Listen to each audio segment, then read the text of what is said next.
সকল শ্রীকৃষ্ণ ভক্তকে স্বাগত আমাদের ইউটিউব চ্যানেলে।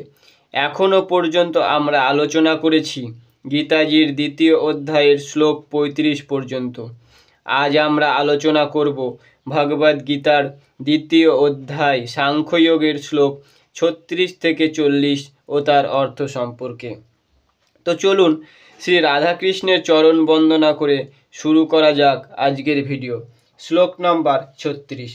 আশ্চর্যবাদশ্চ বহূন বদিষ্যন্তি তবাহিতাঃ নিന്ദ്যস্তস্তাবসামর্থং ততো দুঃখতরং নু কিম। শ্লোকটির অর্থ, শ্রীকৃষ্ণ বললেন, তোমার শত্রুরা তোমার সামর্থ্য সম্পর্কে নিন্দা পরিহাস করে বহু অকথ্য কথা বলবে।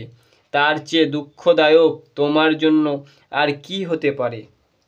পরবর্তী শ্লোক, শ্লোক নম্বর 37। হতো বা প্রাপ্স্যসি স্বর্গং জিত্বা বা ভক্ষ্যসে মহিম তস্মাদুষ্টেয় কৌন্তেয় যুদ্ধায় কৃতনিশ্চয়া।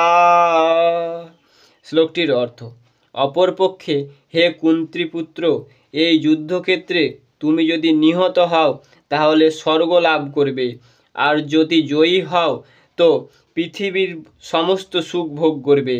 তাই সংকল্প দৃঢ় করে উঠে দাঁড়াও, ভেঙে পড়ো না অর্জুন। পরবর্তী শ্লোক, শ্লোক নম্বর 38। সুখ দুঃখে সমাকৃত্বা লাভালাভো জয়া জয়ো ততো যুদ্ধায় যুদ্ধস্য নৈবং প্রাপমবাংস্যসি।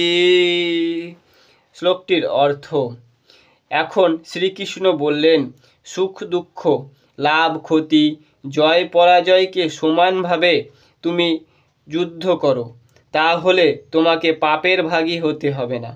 পরবর্তী শ্লোক, শ্লোক নাম্বার 29। এষা তেহ ভীতা সাংখ্যে বুদ্ধিযোগে ত্রিমাং শৃণু বুদ্ধ্যা যুক্ত জয়া পার্থ কর্মবন্ধং প্রহস্যসি।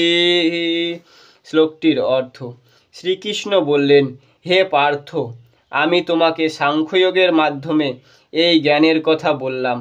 এখন নিষ্কাম কর্মের মাধ্যমে বুদ্ধিযোগের কথা শ্রবণ করো, যার দ্বারা তুমি কর্মবন্ধন থেকে মুক্ত হতে পারবে। পরবর্তী শ্লোক, শ্লোক নম্বর 40। নেহা বিক্রমনাশন্তি পত্যবায় ন বিদ্যতে স্বল্পমপাপ্স্য ধর্মস্য ত্রায়তে মহতে ভয়াং। শ্লোকটির অর্থ, এই ভক্তিযোগের অনুশীলন কখনো ব্যর্থ হয় না এবং তার কোনো ক্ষয় নেই, আর অল্প অনুষ্ঠানের ফলেই মহাভয় থেকে পরিত্রাণ লাভ করা যায়। তো আজ আমরা শ্রীকৃষ্ণের যে সমস্ত অমূল্য জ্ঞান সম্পর্কে অবগত হলাম তা হলো, আমাদের প্রয়োজন সুখ দুঃখ, লাভ ক্ষতি, জয় পরাজয়কে সমানভাবে দেখে আমাদের কর্তব্য কর্ম পালন করা।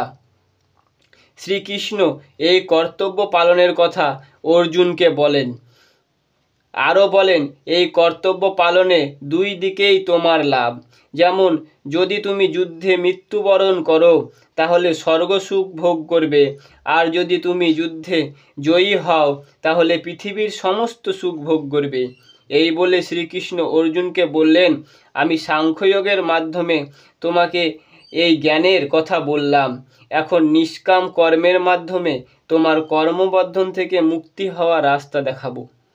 তো এখন এটা দেখার শ্রীকৃষ্ণ অর্জুনকে কর্মবন্ধন থেকে মুক্ত হওয়ার জন্য কি জ্ঞান প্রদান করেন তা নিয়ে আলোচনা করব পরবর্তী ভিডিওতে। তো আজকের ভিডিও এখানেই শেষ করছি।